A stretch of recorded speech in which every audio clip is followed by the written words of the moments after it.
Bonjour à toutes et tous, cette séquence vidéo est consacrée au cours du 14 avril. Pendant cette séance, nous allons boucler la partie cours du chapitre 14. Jeudi, nous corrigerons les exercices de ce chapitre. Donc plusieurs choses à vous montrer, donc beaucoup de documents vidéo. Finalement, je ne vais pas beaucoup parler sur cette séance, mais vous montrer quelques vidéos et animations. Et donc la partie cours que vous voyez ici sera bien sûr à recopier dans votre cours, donc cette page A4. Alors, on va commencer par donc deux parties dans ce cours, une partie sur le laser et une partie sur la dualité ondes-particules. Donc on va commencer par le laser avec deux vidéos du CEA.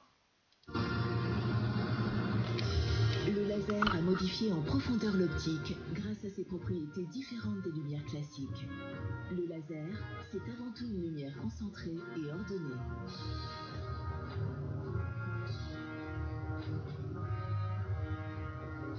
Le laser s'est aujourd'hui imposé dans de très nombreux domaines, ce que personne n'avait envisagé lors de sa mise au point.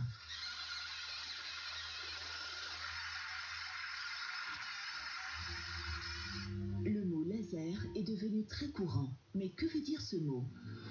Laser veut dire en français amplification de lumière par émission stimulée de rayonnement. Albert Einstein découvre en 1905 que la lumière n'est pas seulement une onde, mais qu'elle est aussi composée de petits grains, des photons. En 1917, il décrit le phénomène à la base du principe du laser qu'il appelle l'émission stimulée. En 1954, Charles Townes met en œuvre un dispositif expérimental amplificateur appelé Maser dans le domaine des micro-ondes, d'où le M de Maser. Dans le même temps, Alfred Kastler travaille sur l'excitation par la lumière, le pompage optique. Nikolai Bazov et Alexandre Prokhorov développent eux un nouveau type de Maser.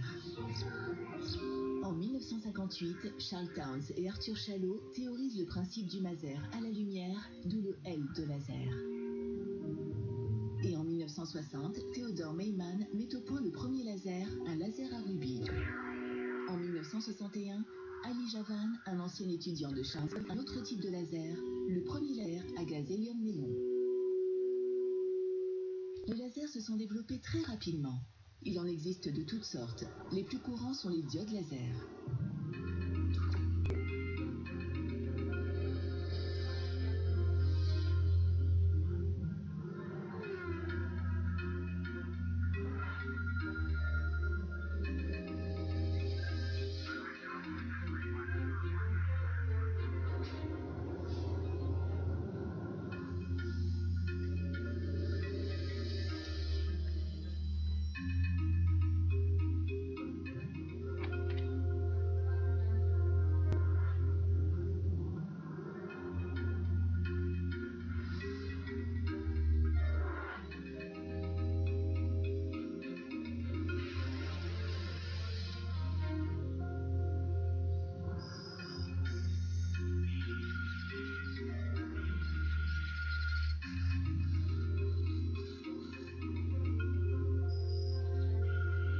Les lasers ont des propriétés si particulières que ce rayon peut entamer cette plaque de métal sans abîmer la feuille de papier.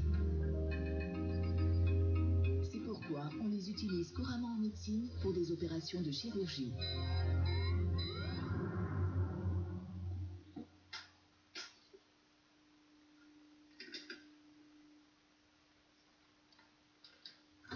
Le principe de fonctionnement du laser consiste à amplifier de la lumière et à l'ordonner. Nous avons ici des atomes représentés schématiquement sous forme de sphères qui passent d'un état excité instable à un niveau d'énergie plus basse en émettant spontanément un grain de lumière, un photon. C'est la fluorescence. Mais si en plus d'être dans un état excité, un atome reçoit un photon, alors, en passant dans un niveau de plus basse énergie, il émettra un second photon identique, ce qui revient à amplifier l'onde lumineuse qui sera émise. La première étape pour le laser va consister à fournir une énergie très précise pour avoir beaucoup d'atomes dans le même état excité. C'est ce qu'on appelle le pompage. On obtient alors un grand nombre de photons de même longueur d'onde, donc de même couleur, se propageant ensemble dans la même direction. On parle alors de lumière ordonnée.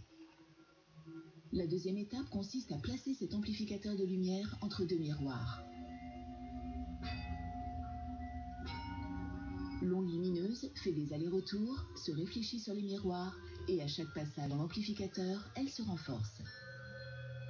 Et comme l'un des deux miroirs n'est pas totalement réfléchissant, il laisse passer un peu de lumière. C'est à travers lui que le faisceau laser est émis. Le rayon laser est une lumière ordonnée. Lorsqu'il se propage, il reste bien parallèle et localisé même sur de grandes distances.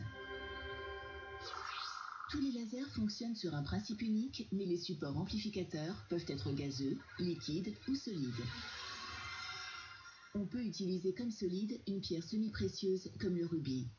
Les ions de chrome présents dans le rubis émettent de la lumière rouge lorsqu'ils sont éclairés par des flashs très intenses. Aujourd'hui, on fabrique des cristaux synthétiques de quelques millimètres pour obtenir les longueurs d'onde et donc des couleurs choisies.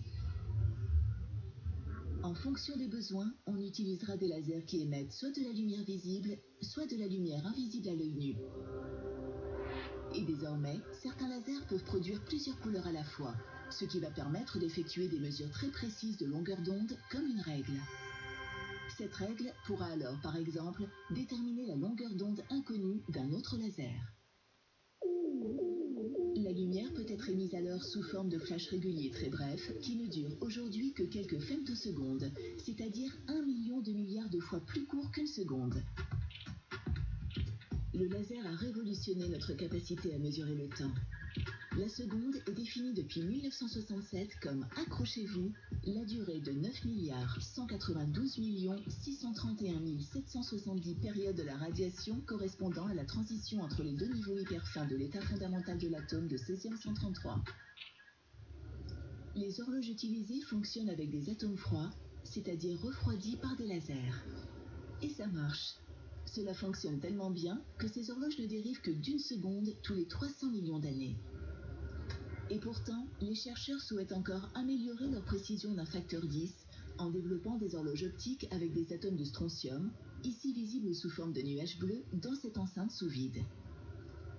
Cette extrême précision sert pour mesurer le temps, mais est aussi indispensable pour les services de télécommunication et pour les systèmes de géolocalisation comme les GPS et Galileo. Encore plus loin dans l'espace, le laser peut simuler des processus à l'œuvre au cœur des étoiles pour produire des énergies considérables.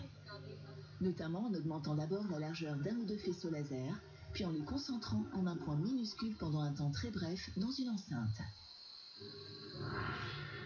L'énorme énergie dégagée en laboratoire permet de reproduire la fusion nucléaire à l'œuvre à l'intérieur du Soleil. L'objectif étant, à très long terme, de produire de l'électricité.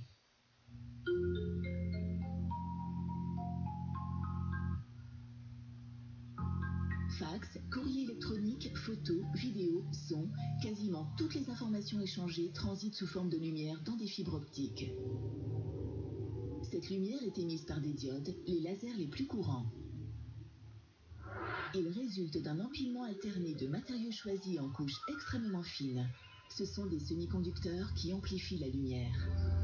La lumière obtenue est transportée par des tubes de verre que l'on va étirer pour les rendre les plus fins possibles. Les diodes peuvent émettre de la lumière visible, mais pour limiter au maximum les pertes de signaux dans les fibres sur de grandes distances, cette lumière émise se fait sur deux longueurs d'onde spécifiques, 1,3 et 1,55 micromètres dans l'infrarouge.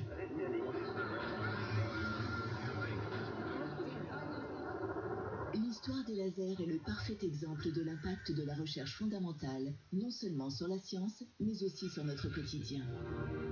Ils se développent encore aujourd'hui de manière très importante et investissent de plus en plus de domaines.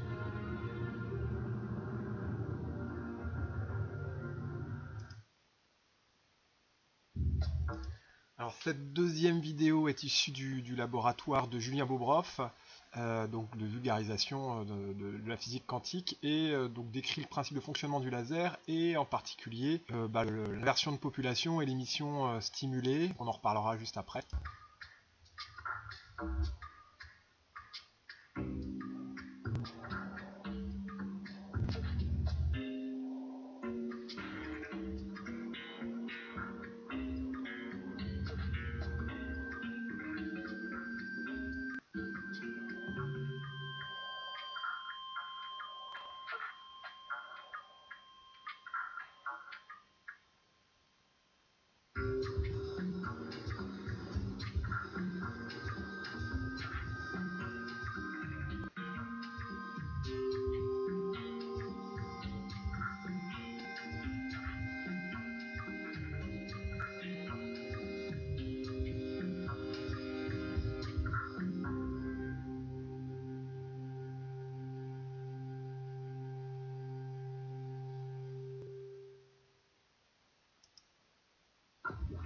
Et donc enfin cette dernière vidéo du CEA, donc après la première du CNRS.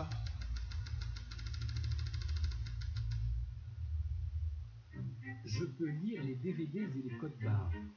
Je peux transporter des informations dans les fibres optiques. On l'utilise pour soigner les malades, pour mesurer les distances, pour vaporiser les roches de Mars, pour percer, pour découper ou pour souder. Je suis la lumière laser. Quelle est ma véritable nature? Comment me produit-on? Quelles sont mes promesses?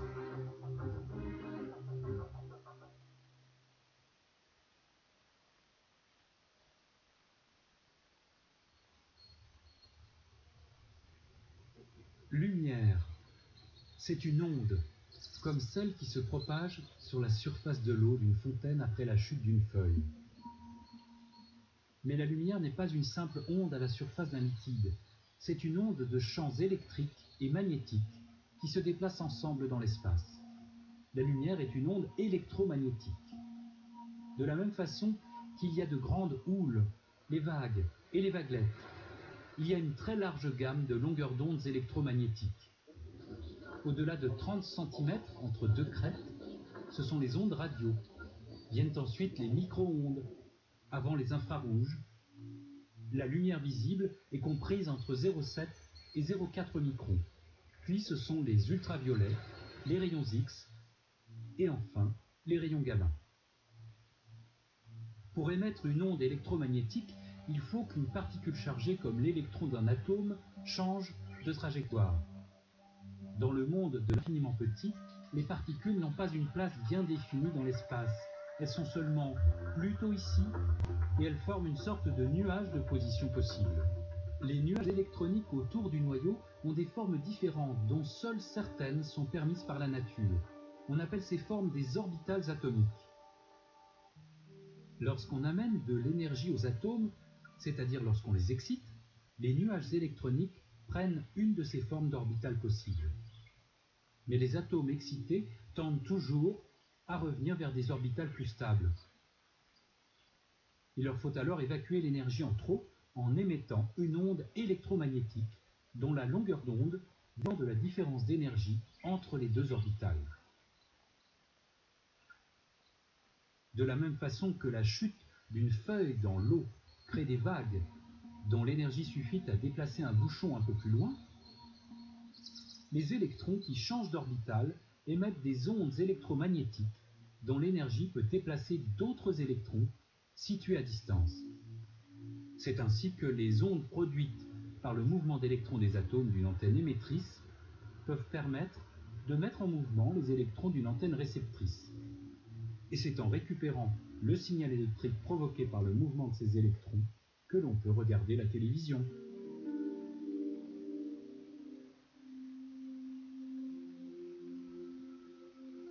Les ondes lumineuses produites par la flamme d'une bougie ne sont ni synchrones ni cohérentes. En effet, dans la nature, les atomes se désexcitent spontanément en émettant une onde électromagnétique, mais ils le font dans le désordre. Si on les comparait aux ondes issues de la chute de gouttes d'eau dans une fontaine, elles ressembleraient à celles qui sont provoquées par la pluie. Pour que les ondes soient à la fois synchrones et cohérentes, leur production doit être ordonnée. Les gouttes qui atteignent la surface de l'eau doivent être alignées. Elles doivent aussi obéir à une chronologie très précise, chacune ne touchant l'eau qu'au moment où arrive l'onde créée par la goutte précédente. Les ondes provoquées par ces gouttes sont donc synchrones. Vues de loin, elles s'additionnent de façon cohérente pour former une vague unique. Il est possible de produire le même phénomène avec des ondes lumineuses en obligeant les atomes à se désexciter en ordre. C'est un laser. Pour cela, il faut un milieu émetteur transparent composé de molécules identiques, comme par exemple celle du gaz carbonique, ou d'atomes, comme ceux du gaz argon. Il faut aussi apporter de l'énergie, qui peut être lumineuse ou électrique, de façon à exciter la majeure partie des atomes. L'énergie émise par une première désexcitation spontanée va provoquer la désexcitation d'un atome voisin, et ainsi, de proche en proche, en amplifiant amplifiant les ondes électromagnétiques de façon ordonnée. Ce phénomène s'appelle l'émission stimulée. La lumière qui en résulte est cohérente et sa longueur d'onde dépend de la nature des atomes du milieu émetteur. Il faut le plus grand nombre possible d'émissions stimulées. On pourrait concevoir un milieu émetteur très grand, mais les lasers coûteraient alors très cher et ne tiendraient pas dans un lecteur de CD. On choisit plutôt de disposer 2 miroirs de part et d'autre du milieu émetteur pour imposer de multiples allers-retours aux ondes lumineuses. Elles s'enrichissent à chaque passage des émissions stimulées qu'elles provoquent tant que l'on continue d'exciter les atomes. Ce dispositif s'appelle une cavité optique. Pour en extraire un peu de lumière, il suffit que l'un des 2 miroirs ne soit pas totalement réfléchissant et laisse passer une partie des ondes. De la cavité optique sort alors une lumière de façon continue, qui ne diverge pas parce qu'elle est cohérente. C'est un laser. Ces lasers continus sont les plus courants. Ils produisent quelques milliwatts pour lire les codes barres, quelques watts pour éclairer les spectacles, et vont jusqu'à plusieurs milliers de watts pour faire fondre le métal. On peut obtenir des faisceaux bien plus puissants que ceux des lasers continus en concentrant leur énergie dans le temps. Cela équivaut à rassembler toutes les vagues qui arrivent sur une plage durant une journée en un gigantesque raz-de-marée. Pour les lasers, ces raz-de-marée sont des impulsions lumineuses de quelques milliardièmes de seconde, c'est-à-dire de quelques nanosecondes. Une nanoseconde est si courte que la lumière n'a le temps de parcourir que 30 cm. Il suffit simplement d'empêcher que les ondes fassent des allers-retours dans la cavité optique avant de rétablir soudain la circulation du faisceau durant le temps désiré. Pour cela, on peut employer un matériau opaque qui devient transparent quand il est soumis à un champ électrique. C'est ainsi qu'on fabrique les impulsions de 1 nanoseconde, des lasers destinés à approcher les conditions de la fusion nucléaire. Comme une seule cavité optique n'est pas suffisante pour fournir l'énergie laser, on dispose d'une succession d'étages amplificateurs sur le parcours du faisceau.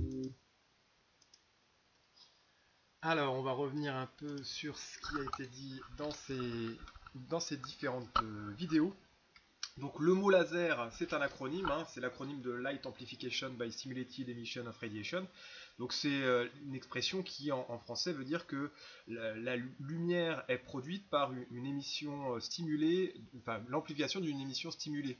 Et donc, on a vu dans l'activité de la semaine dernière ce qu'était l'émission stimulée. On va revoir ça dans la petite animation ici.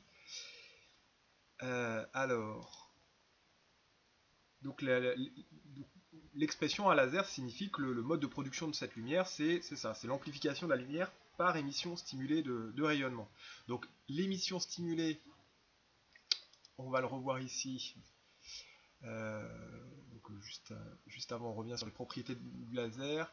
Donc la monochromaticité, le fait que la lumière laser ne produit qu'une seule longueur d'onde, contrairement à la lumière qui nous vient du soleil par exemple, ou à une ampoule. La directivité, alors la directivité, la lumière du laser ne diverge que très très peu, ce qui permet par exemple de mesurer la distance Terre-Lune. Il y a un observatoire dans le sud-est de la France, vers Grasse, où un canon laser envoie un faisceau jusque la Lune. Des miroirs en œil de chat ont été disposés par les missions américaines et russes. Donc cette lumière fait un aller-retour entre la Terre et la Lune, et on mesure la distance Terre-Lune comme ça, et on remarque que la Lune s'éloigne de la Terre à raison de quelques centimètres par an. En mesurant le temps mis par la lumière pour faire l'aller-retour. La distance c'est vitesse fois temps, donc en mesurant le temps et en connaissant la vitesse de la lumière, on connaît la distance Terre-Lune. Alors la lumière laser est aussi une lumière cohérente. Donc une lumière cohérente, ce qui permet d'avoir des figures d'interférence ici. Donc le fonctionnement, on l'a vu, donc on a 2 miroirs dont l'un est semi-transparent, on a un milieu actif qui peut être un solide, un liquide ou un gaz, et dont la composition déterminera la longueur d'onde du laser. Donc là, on commence par exciter le milieu. Alors cette excitation, c'est ce qu'on appelle le pompage optique, ou inversion de population par pompage optique. Donc pour obtenir un effet d'émission stimulé, il faut qu'un grand nombre d'atomes se trouvent dans un état excité et non pas dans l'état fondamental. Et donc on appelle ça l'inversion de population, parce que normalement la population elle se trouve dans l'état fondamental, et bien on l'inverse en la passant dans l'état excité. Donc c'est obtenu en fournissant de l'énergie aux atomes, selon donc le procédé de pompage optique qui a été mis au point par Alfred Kastler, un Français qui a eu le prix Nobel pour ça. Beaucoup de prix Nobel français autour du laser, parce qu'on a aussi Claude Cohen-Tanouji qui a eu le Nobel pour le refroidissement au laser, en piégeant des atomes entre des lasers dans ce qu'on appelle une mélasse optique.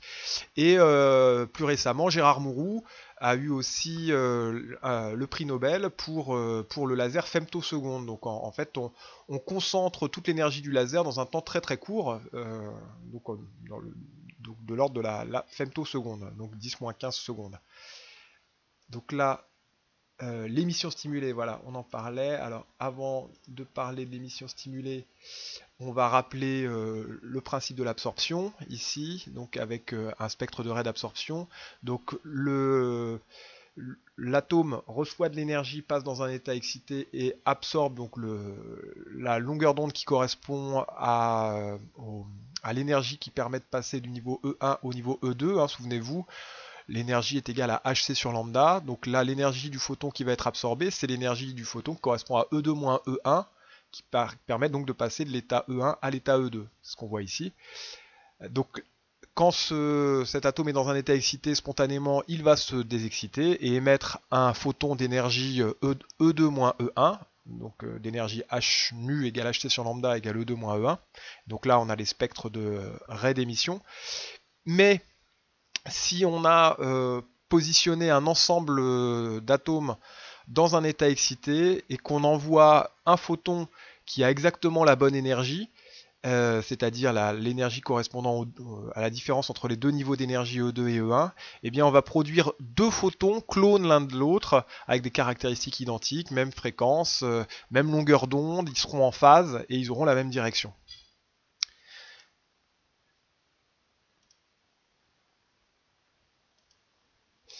Et donc en plus on a deux miroirs dont l'un est semi-réfléchissant, et quand on a suffisamment d'énergie, et bien en fait ici le faisceau laser sort du laser. Donc à chaque passage la lumière devient de plus en plus énergétique et puis au bout d'un moment elle sort comme ça. C'est ce qu'on voit ici. Donc historiquement, c'est vraiment ça commence avec l'émission stimulée qui est imaginée, enfin qui est prévue par Einstein dans sa théorie en 1917, mais sans qu'on y voit encore d'application, et pendant 30 ans il n'y en aura aucune. Et donc 1949, Alfred Kastler, donc je vous disais prix Nobel de physique en 1966, met au point le processus de pompage optique, donc qui permet de passer une majorité d'atomes dans un état excité. Alors, grâce à ça, le maser va être mis au point par Townes. Le maser, c'est la même chose que le laser, mais en fait, c'est le précurseur, et dans le domaine non pas de la lumière, light, mais des micro-ondes, microwave.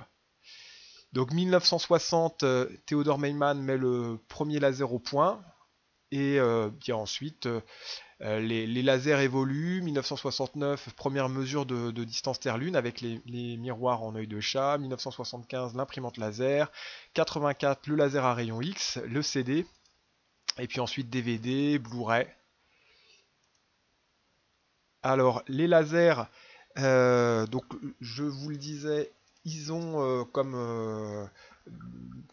propriété principale d'être produits par l'émission stimulée. Donc cette émission stimulée nécessite une inversion de population, et puis donc pour qu'une majorité d'atomes passe dans un état excité. Ensuite, le laser, c'est un amplificateur de lumière qui fonctionne grâce à l'émission stimulée. Le milieu actif est un ensemble d'atomes qui subissent l'inversion de population, et l'émission stimulée grâce à une source d'énergie extérieure. Et donc comme il est placé entre deux miroirs parallèles, ce milieu actif, disposé face à face, chaque photon fait plusieurs allers-retours et donne un nombre important d'émissions stimulées. L'un des deux miroirs étant semi-transparent, une partie du rayonnement s'échappe de la cavité et forme le rayon laser. C'est ce qu'on voit ici. Alors, les propriétés du laser, donc on en a parlé, monochromaticité, donc elles sont à connaître, ces propriétés du laser, donc il y en a 4 à connaître. monochromaticité, concentration spatiale et temporelle de l'énergie et la directivité. Et alors il est bon aussi de parler du fait que la lumière laser est une lumière cohérente. Donc monochromaticité, le spectre de la lumière laser ne comporte qu'une seule raie. Cette lumière est donc monochromatique. Donc illustration ici. Donc là, on a une source de lumière blanche, donc polychromatique. Le laser, lui, il sera monochromatique. Donc quand on le décomposera, on aura un seul rayon. Et enfin, concentration spatiale et temporelle de l'énergie. Donc le laser délivre un faisceau de lumière qui est très très directif, hein, donc il a une direction très précise, ce qui permet donc de concentrer la lumière sur une toute petite surface, même à très grande distance. Et donc ça c'est pour parler des lasers continus, mais on peut aussi émettre de la lumière de manière discontinue, en brève impulsion. Et donc Gérard Mourou, notre prix Nobel de physique, là l'un des derniers, est spécialiste de ça. Donc des lasers femtosecondes, l'énergie est concentrée durant un temps très très bref, et donc on se retrouve avec une puissance énorme, puisque la puissance c'est l'énergie sur le temps. Et donc la durée étant très courte, même si l'énergie n'est pas énorme, on se retrouve avec des puissances colossales. Alors, donc là, pour les lasers, voilà ce qu'il faut retenir. Donc là, ici, dans la partie compétences exigibles, vous devez connaître le principe de l'émission stimulée et les principales propriétés du laser, donc directivité, monochromaticité, concentration spatiale et temporelle de l'énergie. Alors, j'espère qu'on pourra faire un TP à notre retour sur la mise en œuvre d'un protocole expérimental en utilisant le laser, par exemple dans le cas de lecture de code barre. Et alors, donc, on passe maintenant à la deuxième partie du cours sur la dualité onde-particule. Alors, donc on a vu dans les activités donc de la semaine dernière que l'effet photoélectrique, donc l'effet photoélectrique, je vous rappelle ce que c'est, hein, découvert par Heinrich Hertz en 1888, on éclaire avec une source de lumière une plaque métallique, et en fait, tant que la longueur d'onde est grande, eh bien, on n'arrive pas à arracher d'électrons. La preuve, c'est qu'ici, quand on a un ampèremètre qui peut mesurer la circulation des électrons entre ces deux plaques, hein, je rappelle que le courant n'est rien d'autre qu'un mouvement d'ensemble d'électrons, là on a une intensité nulle parce qu'on n'a aucun mouvement d'ensemble d'électrons. Aucun électron ne se trouve arraché de l'anode pour se retrouver vers la cathode. Mais quand on diminue la longueur d'onde, eh bien, on arrive à avoir un courant électrique qui s'opère, donc qui passe. Donc on a des électrons qui sont arrachés. Donc là, avec cette longueur d'onde de 589 nanomètres, quelle que soit l'intensité lumineuse, eh bien, on n'a aucun électron d'arraché puisqu'on a un courant nul, alors que là, il suffit de diminuer un tout petit peu de 10 nanomètres la longueur d'onde et bien, on arrive à arracher des électrons. Einstein en 1905 explique ceci par le début de la physique quantique, même si Max Planck avait commencé ça 5 ans plus tôt, mais en expliquant l'effet photoélectrique, en disant que la lumière c'est un photon, une particule, qui quand elle a suffisamment d'énergie permet d'arracher les électrons à la surface du métal et donc de produire ce courant photoélectrique. Donc delta E égale hc sur lambda. Si lambda est suffisamment petit, l'énergie du photon est suffisamment grande et permet d'arracher un électron. Donc cet effet photoélectrique était inexplicable jusque-là avec le modèle ondulatoire de la lumière. Ce modèle ondulatoire de la lumière qui avait été établi par Young, Fresnel, Maxwell, grâce en particulier à l'expérience des fans de Young. Donc, dans cette expérience des fans de Young, quand la lumière arrive en phase, on a des interférences, constructives ici. Donc la lumière plus de la lumière nous donne encore plus de lumière, alors que quand la lumière arrive en opposition de phase, comme on le voit ici, on a des interférences destructives, donc de la lumière plus de la lumière nous donne de l'obscurité, parce que les ondes lumineuses arrivent en opposition de phase. Ceci n'était explicable que avec un modèle ondulatoire.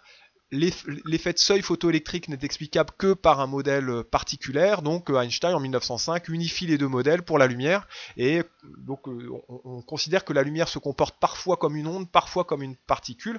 C'est ce qu'on appelle la dualité onde-particule. Les phénomènes propres aux ondes comme la diffraction ou les interférences sont observés pour la lumière. Cela nous permet de dire qu'elle se comporte comme une onde dans certaines conditions, mais le fait que certains phénomènes comme l'effet de seuil photoélectrique ne puissent s'expliquer que par un modèle ondulatoire rend nécessaire l'existence d'un modèle particulier pour la lumière. Donc le photon est une particule associée à une onde électromagnétique de fréquence nue. Alors on a pu illustrer ceci. Alors ce que vous voyez là, c'est une expérience avec des fans de Young, mais envoyée photon par photon, à l'unité, les uns après les autres. Et donc on va voir qu'au début, donc c'était comme dans l'activité 3, on voit les photons se mettre un peu n'importe où, on a l'impression qu'ils se répartissent de manière à peu près uniforme sur l'écran, mais au fur et à mesure qu'on envoie de plus en plus de photons, vous voyez le nombre de photons ici qui croît énormément, eh bien on voit apparaître les franges d'interférence. Donc on voit l'aspect particulier de la lumière, c'est-à-dire qu'on voit les traces des photons ici, un photon donne un point sur l'écran, mais on voit aussi apparaître l'aspect ondulatoire, avec le fait que des franges d'interférence apparaissent ici, et les interférences, c'est propre aux ondes. Donc on a un double phénomène, particulier et ondulatoire, comme on va l'illustrer aussi ici avec cette vidéo de Julien Bobroff. Donc là c'est l'aspect particulier qui est mis en évidence. Donc on a l'impact derrière, elles arrivent un peu n'importe où.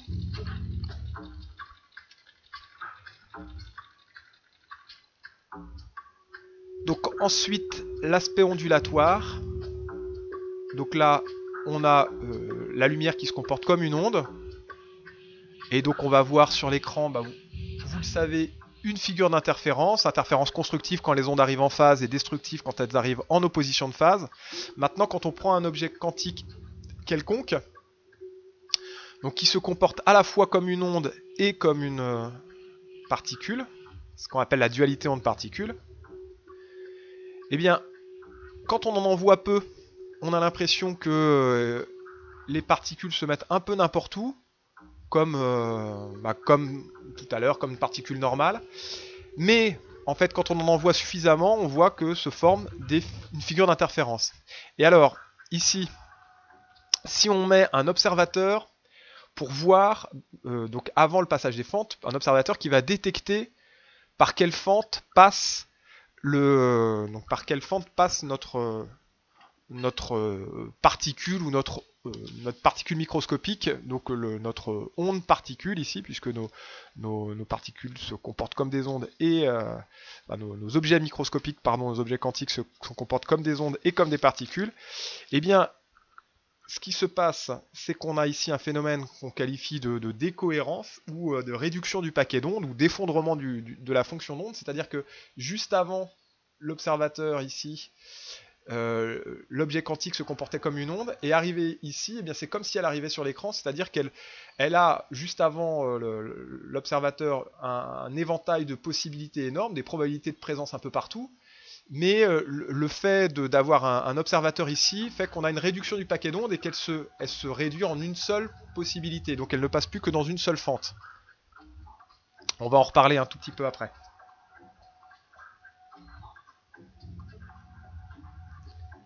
Et donc là après, du coup comme on voit qu'elle passe, on sait par quelle fente elle passe, et du coup on n'a plus le phénomène d'interférence. Rien que par l'ajout d'un observateur. Alors, je reviens un tout petit peu à la partie cours et puis on reviendra ici là-dessus. Donc, on a vu que dans le cadre de l'interférence photon par photon que les phénomènes observés lors des expériences des interférences photon par photon ne s'expliquent qu'en admettant que la lumière peut se comporter comme une onde et comme une particule. Donc les prévisions sur leur comportement ne peuvent être que du type probabiliste. On peut dire qu'elles auront une probabilité plus grande de se trouver à cet endroit qu'à un autre, mais on ne peut pas prévoir où les photons vont se retrouver exactement. Alors en 1923, Louis de Broglie étend, on l'a vu donc aussi dans l'activité 2, étend ce concept de dualité onde-particule à toutes les particules atomiques, enfin toutes les particules microscopiques plutôt. Il affirme que toute matière possède un caractère ondulatoire, et donc à toute particule de matière, on lui associe une quantité de mouvement P égale mv, et on lui associe aussi une longueur d'onde lambda, telle que P égale H sur lambda. Donc ça, c'est à connaître, cette expression ici. Donc P égale mv, ça vous connaissez déjà, mais P égale H sur lambda, c'est à connaître. Donc relation ici à bien apprendre, avec h, la constante de Planck. Donc c'est une relation qui lie l'aspect ondulatoire, puisque la longueur d'onde c'est propre aux ondes, lambda c'est propre aux ondes, à l'aspect particulaire. M, la masse et la vitesse, c'est propre aux particules. Donc Louis de Broglie relie grâce à cette relation l'aspect ondulatoire et l'aspect particulaire, mais à toutes les particules à toute la matière. Il faut attendre 4 ans pour que Davison et Germer réussissent à faire la diffraction d'un faisceau d'électrons, donc en 1927, et donc qui prouve le comportement ondulatoire de particules. Les électrons sont des particules, mais on peut les diffracter comme les ondes. Et aujourd'hui, les ondes de matière sont utilisées pour sonder la matière à l'échelle atomique et moléculaire, comme dans les microscopes électroniques par exemple. Et donc une illustration de ceci avec l'expérience des Fan Dung, mais électron par électron. Donc c'est une expérience qui a été faite par des Japonais dans les années 90. Bright spots appear here and there. These spots indicate individual electrons. Electrons are sent out only occasionally. Therefore, the chance of finding one electron with a microscope is very small, not to mention the chance of finding two. Since electrons are detected one by one as particles, we have to conclude that each electron must have passed through at random on either side of the biprism, thus creating a... Donc jusque-là, on a l'impression d'une distribution qui est uniforme. On ne voit pas du tout apparaître les figures d'interférence. On a l'impression que les électrons se mettent n'importe où sans règle particulière. Mais on va voir que quand on en met plus, eh bien l'impression change.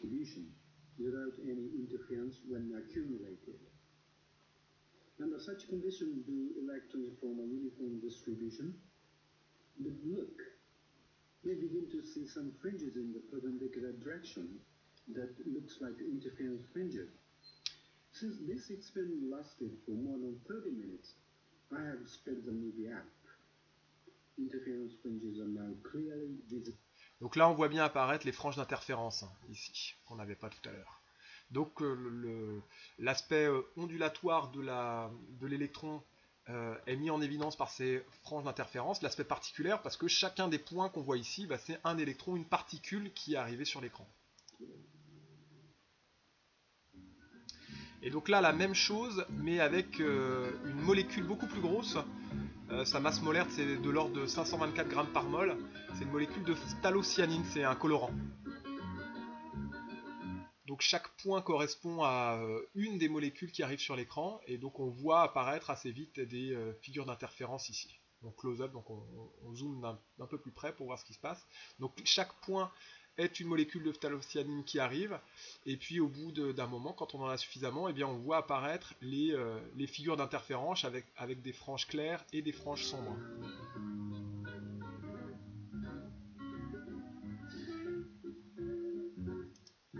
Alors je vous montre juste un peu la fin pour voir voilà, cette molécule de phthalocyanine, c'est celle-ci. Donc là, vous voyez que la formule brute est assez imposante quand même, hein, C32H18N8. Et donc on arrive à faire des figures d'interférence avec ce type de molécules. Alors avant de vous montrer celui-ci, je reviens sur les compétences exigibles. Donc sur cette partie, donc là, ça associe un domaine spectral à la nature de la transition mise en jeu, on l'avait vu dans le début du chapitre 14. Savoir que la lumière présente des aspects ondulatoires et particulières, donc là on vient de le voir. Connaître et utiliser la relation P égale H sur lambda, donc on en a parlé. Extraire et exploiter des informations sur les ondes de matière et sur la dualité ondes-particules, c'était l'objet des activités 1, 2, 3 qu'on a corrigé la semaine dernière. Identifier des situations physiques où le caractère ondulatoire de la matière est significatif, bon c'est pareil, hein, c'est toujours pareil, c'est quand l'ordre de grandeur de la longueur d'onde est plus petit ou du même ordre de grandeur que celui de la fente ou de l'obstacle, hein, on en a parlé dans l'activité précédente. Et extraire et exploiter des informations sur les phénomènes quantiques pour mettre en évidence leur aspect probabiliste, c'était l'objet de l'activité 3. Alors pour terminer là-dessus, deux vidéos que je voulais vous montrer aussi, et encore deux supplémentaires, mais là que je vous montrerai pas, je vous indiquerai comment les voir sur internet. Here we are, the granddaddy of all quantum weirdness, the infamous double slit experiment. To understand this experiment, we first need to see how particles, or little balls of matter, act. If we randomly shoot a small object, say a marble, at the screen, we see a pattern on the back wall where they went through the slit and hit. Now, if we add a second slit, we would expect to see a second band duplicated to the right. Now, let's look at waves. The waves hit the slit and radiate out, striking the back wall with the most intensity directly in line with the slit. The line of brightness on the back screen shows that intensity. This is similar to the line the marbles make. But when we add the second slit, something different happens. If the top of one wave meets the bottom of another wave, they cancel each other out. So now there is an interference pattern on the back wall. Places where the two tops meet are the highest intensity, the bright lines, and where they cancel, there is nothing. So, when we throw things, that is, matter, through two slits, we get this, two bands of hits. And with waves, we get an interference pattern of many bands. Good so far. Now, let's go quantum.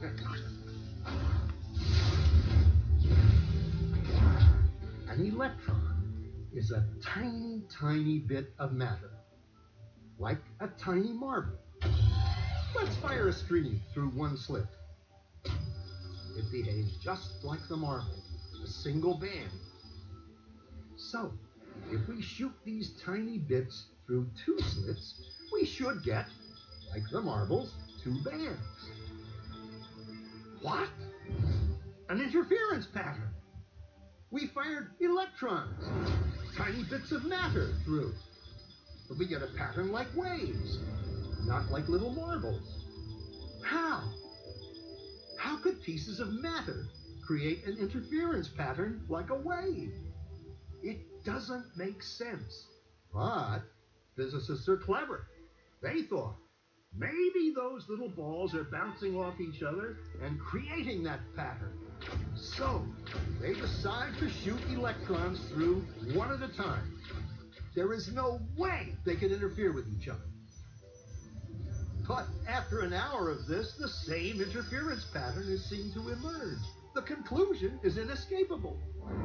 The single electron leaves as a particle, becomes a wave of potentials, goes through both slits, and interferes with itself to hit the wall like a particle.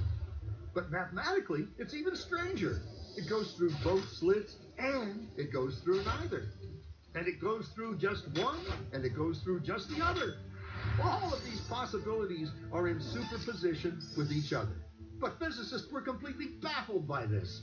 So they decided to peek and see which slit it actually goes through. They put a measuring device by one slit to see which one it went through and let it fly. But the quantum world is far more mysterious than they could have imagined. When they observed, the electron went back to behaving like a little marble. It produced a pattern of two bands, not an interference pattern of many. The very act of measuring or observing which slit it went through meant it only went through one, not both. The electron decided to act differently, as though it was aware it was being watched. And it was here that physicists stepped forever into the strange never-world of quantum events.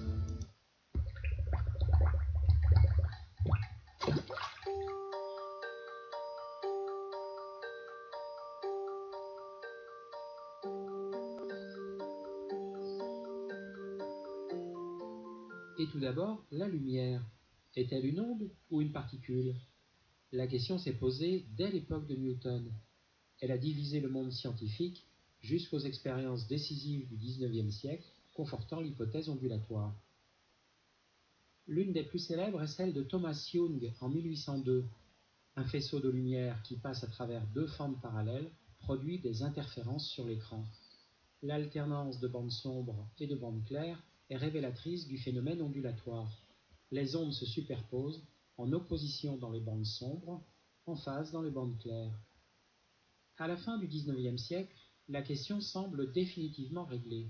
La lumière est une onde. Le spectre électromagnétique, qui se construit peu à peu, est gradué en longueur d'onde.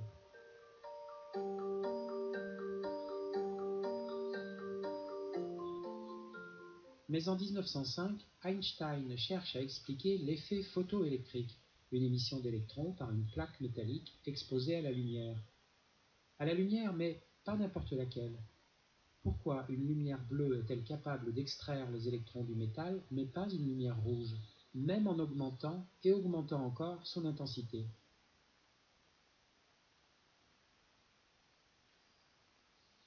Inspiré par Planck, Einstein annonce alors que la lumière est composée de quanta. Plus tard baptisées photons, ces particules sans masse ont une énergie qui dépend de la fréquence de l'onde associée. Le spectre électromagnétique s'enrichit d'une nouvelle échelle graduée en énergie.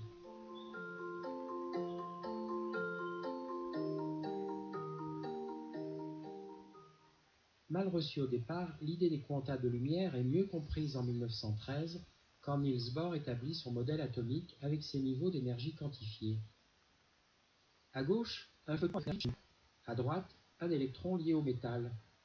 En général, dans les métaux, l'énergie de liaison d'un électron périphérique est autour de 4 eV, c'est-à-dire qu'il faut fournir une énergie de 4 eV à l'électron pour l'extraire du métal. EV pour électronvolt. L'électron n'en est pas capable, alors qu'un photon bleu, si.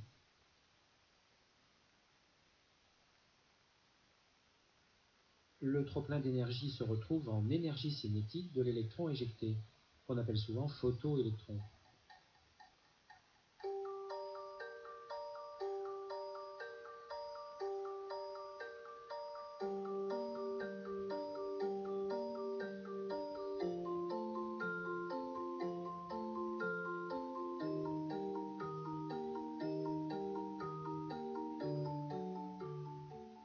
Nous arrivons en 1924. Alors que la double nature de la lumière reste difficile à admettre, le physicien français Louis de Broglie fait une proposition encore plus déconcertante. La dualité touche aussi l'électron. L'électron est une particule, bien sûr, mais également une onde.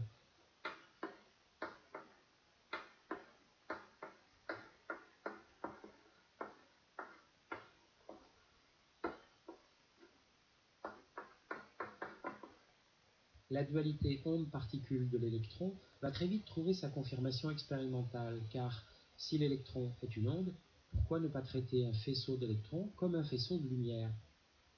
En 1926, Hans Busch montre qu'un champ magnétique peut focaliser un faisceau d'électrons, comme une lentille optique focalise un faisceau de lumière. En 1927, Davison et Germer font diffuser un faisceau d'électrons à haute énergie sur une poudre de nickel. Enfin, beaucoup plus tard, dans les années 1960, des chercheurs reproduisent l'expérience Young. Une seule fente ouverte à gauche, puis à droite, puis les deux fentes ouvertes.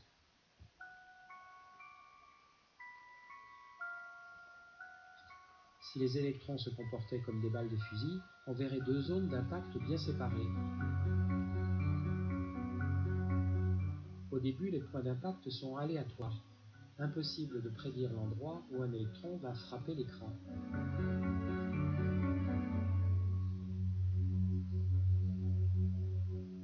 Mais en poursuivant l'expérience, une figure d'interférence finit par se former, comme si chaque électron passait par les deux fentes en même temps. Manifestement, on obtient avec des électrons la même figure d'interférence que celle qu'on voit avec la lumière. L'expérience Young sur les électrons est l'une des plus belles, parmi toutes celles qui mettent en relief des phénomènes quantiques fondamentaux.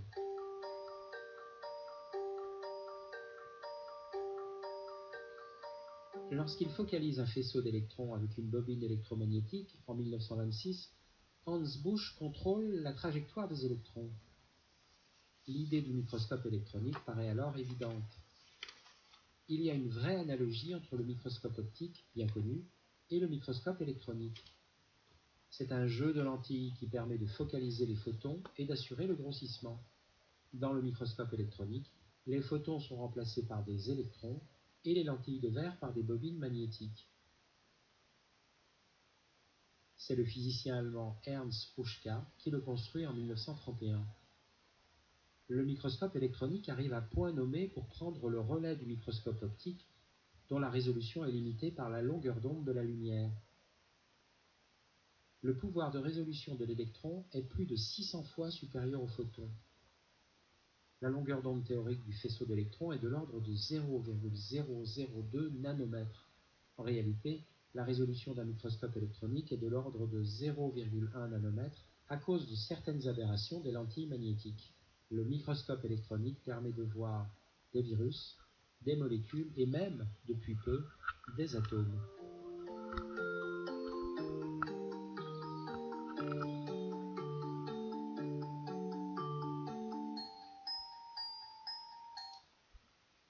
Alors, pour terminer, deux vidéos que je vous recommande, toutes deux réalisées par David Loipre, qui a un blog, une chaîne YouTube qui s'appelle Science Étonnante.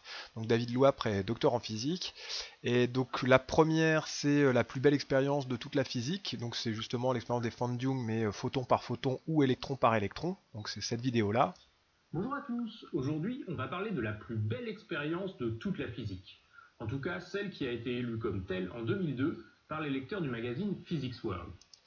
Et la seconde vidéo, toujours par David Loipre, Bonjour à tous, alors c'est la mécanique quantique en 7 idées.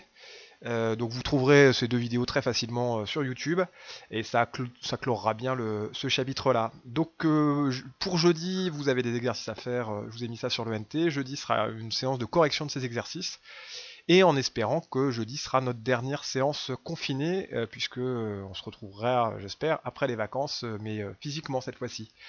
Allez, bonne journée et à jeudi. Au revoir.